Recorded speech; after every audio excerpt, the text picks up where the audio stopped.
నెటిజన్ల reaction ఊహించలేక మాజీ మంత్రి రోజా తాను పెట్టిన పోస్టుతో పాటు ఏకంగా ఛానల్ని డిలీట్ చేయాల్సి వచ్చింది. 2024 అసెంబ్లీ ఎన్నికల్లో ఘోరంగా ఓడిపోయిన వైసీపీ పార్టీ నేతల్లో మాజీ మంత్రి రోజా కూడా ఒకరు. ఇదిలా ఉంటే గత వారం రోజులుగా తిరుమల లడ్డు ప్రసాదంలో జరిగిన కల్తీపై దేశవ్యాప్తంగా చర్చ నడుస్తోంది. ఈ వ్యవహారంపై రోజు స్పందిస్తూ సోషల్ మీడియాలో తిరుమలలో ఎవరి పాలన బాగుందని పోల్ పెట్టగా 24 గంటలు ముగియకుండానే 19,000 మంది ఓట్లు వేయగా అందులో చంద్రబాబు పాలన బాగుందని 76% మంది ఓటు వేశారు.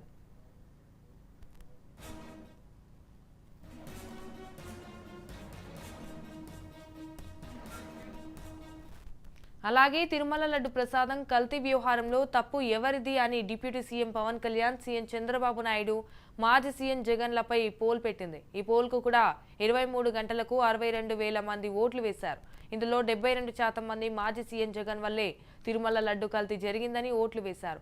దీంతో ఒక్కసారిగా షాక్ తిన్న రోజా దిద్దుబాటు చర్యలకు దిగింది. తిరుమల వ్యవహారంపై పెట్టిన 2 పోల్స్ను డిలీట్ చేయడమే కాకుండా ఇన్ని రోజులుగా నడుపుకొస్తున్న ఛానల్ను కూడా తొలగించింది.